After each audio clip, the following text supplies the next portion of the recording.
नमस्कार बच्चों। आज आप लोग अपने विद्युत धारा के रासायनिक प्रभाव के पाठ में इस प्रोजेक्ट में कौन कौन से द्रव्यों पर इस्तेमाल करोगे? अपने द्रव्यों का नाम बताइएगा। सोनी। नींबू पानी, ठीक है। नमक घोल, नल जल, कच्चा दूध। ओके, ठीक है। और आपने ये कुछ परिपथ रखा है, ये क्या है? विद्युत परिपथ। ओके, ये एक विद्युत परिपथ है। ठीक है, आप मुझे अपना एक्सपेरिमेंट करके दिखाइए कि किनसे किनसे बिजली पास होती है या विद्युत धारा का प्रवाह होता है। करिए आप। कच्चे दूध से मुझे करके दिखाइए पहले।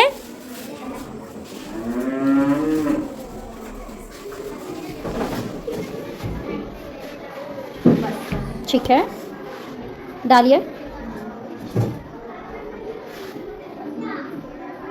या विद्युत धारा का प्रभाव हो रहा है? Yes miss. ओके, मतलब कच्चा दूध एक अच्छा चालक है, मतलब वह एक सुचालक है। ठीक है, अब आप मुझे अगले नल जल से या सेम द्रव्य को बदल के नल जल से दिखाइए करके कि प्रभाव काम करता है या नहीं। चलिए, अब आप मुझे करके दिखाइए नल जल से बिजली जलती है या नहीं। ठीक है,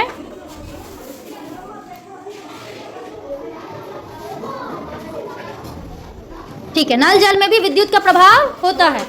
आप मुझे बताएंगे ये दोनों जो जल प्रवाह हो रहा है जिसमें विद्युत का, किन कारणों से ये विद्युत का प्रवाह हो रहा है? बोलिए। इसमें मुक्त आयन है, इसीलिए इसमें। क्या यह सेम चीज हमारे सर्फ के घोल में भी होगा? आप ये करके देखिए, तब मुझे बताइए होता है या नहीं। करिए, सर्फ के घोल से मुझे करके दिखाइए।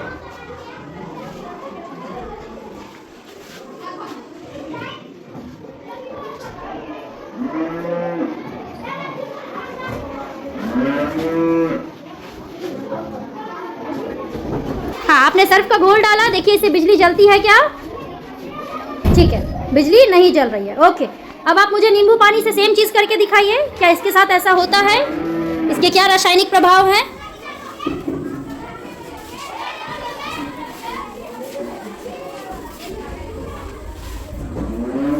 ठीक है,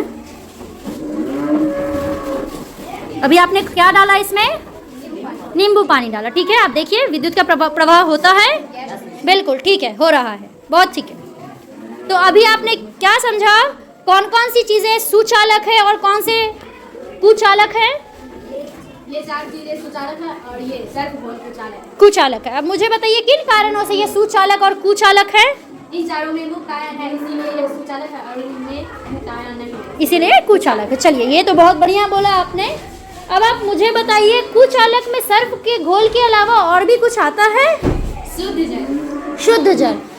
मुझे बोलिए इनका शुद्ध जल का हम लोग उपयोग कहाँ करते हैं? बैटरी में डालने के लिए। चलिए ठीक है, उसमें भी मुक्त आयन नहीं होते हैं? No miss. हाँ, ओके। तो वह एक कुचालक हुआ या सुचालक? कुचालक हुआ। ठीक है, अब आप मुझे बताइए इसमें विद्युत धारा की वजह से अभी आपने कुछ उत्पन्न किया, एक ऊर्जा उत्पन्न की। कौन सा ऊर्जा था वो? प्रकाश ऊर्जा उत्पन्न किया। किसकी मदद से?